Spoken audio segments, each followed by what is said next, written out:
All right, we're looking at Angie's image, and we'll start off actually with the original to look at the light to see how she lit this image. So we can see she has a light coming from above into the side of the subject.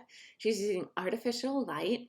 It's giving a nice illumination to the profile of the subject, but it gets really dark in these areas.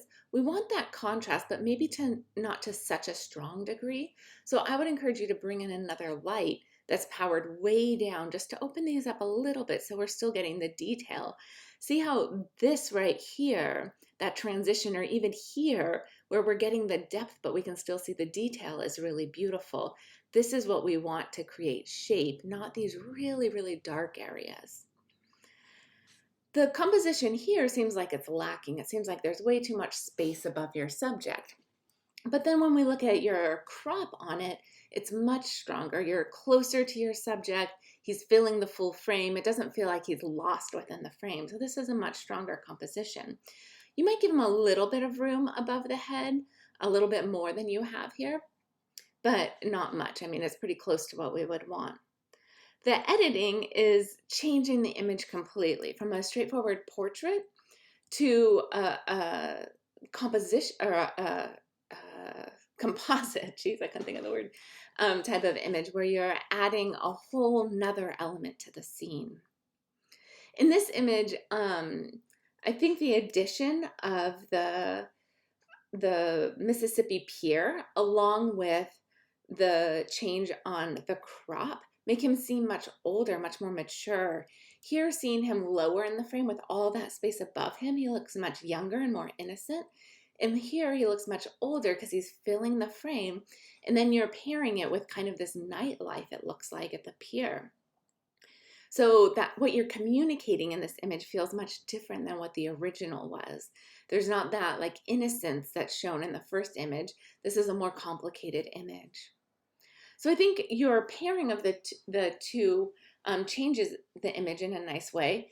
The light that you have on your subject now, I would adjust that original image to have warmer tones on it so that when we're looking at it, this warmth on his body, that it seems more in line with the lighting on his face.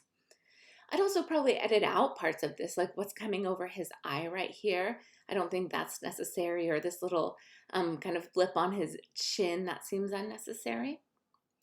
The selections here, we can see, especially if you look at it larger, that there's some areas that I think you could clean up on that.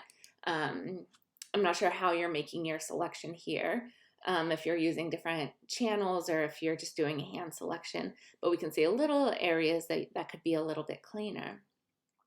And then as you move forward, if you wanted to do projects like this, which I think are really fun, having this sort of double exposure, I think you need to really think about how the two images come together and tell a different story. And you think of those two images coming together to have a stronger concept than originally. So I would just push you on that part of it.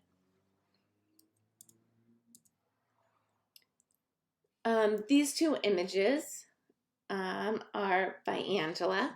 And let's look at the first image. So here we have just indoor lighting. You have the light coming from above onto your subject. There's no studio light. There's nothing that's artificial added light. It's all just the ambient light that's there. The composition, you got low on the ground. We're looking at the subject as she's sitting on the ground, and we see the doors behind her, so you've simplified that a bit. I think you could build this out a little bit more by having more information behind her. If we had her in her bedroom or in the bathroom, like those personal details here, I think would add to the story. The editing, you said you touched up the exposure. You changed it into black and white, obviously. You played with the contrast, and we can see that here. We can obviously see the black and white, the contrast shift. The first image was really yellowed, so this doesn't have that white balance issue because there's no color cast, obviously, in a black and white image. So you have your subject sitting on the floor, looking at a picture with tears or mascara running down her face with these pills. We don't know what's going on here. Is this a picture of a family member that she lost or a partner that she lost. We don't know what we're looking at. That's kind of left up to the viewer to decide what's happening. But if it feels like there's a push towards this, like the importance of this person is pushing her to question her own importance and the worth of her life at this point. And that's what's getting communicated in this image. I think the idea of adding more of the personal elements, like I said, if this was in her room or if this was in a bathroom or an area that holds personal objects, that can really personalize this issue and make it make people be able to connect with it on a stronger level. And then this is the last image that we're looking at here. This image is by Daniel. And you have your subject, it looks like just with ambient light. Again, we can see there's multiple shadows behind her. It doesn't look like you're lighting this, I don't think. The composition, you just have your subject in the middle of the frame. You have edited out the distracting elements that seem like it would be easier just to have moved that beforehand, right? To instead of having the frame above her, you could have just edited that out beforehand. You've done a number of things. You deleted that in the background. You use the liquefying tool in Photoshop in order to distort her face and kind of take it to an extreme level, right?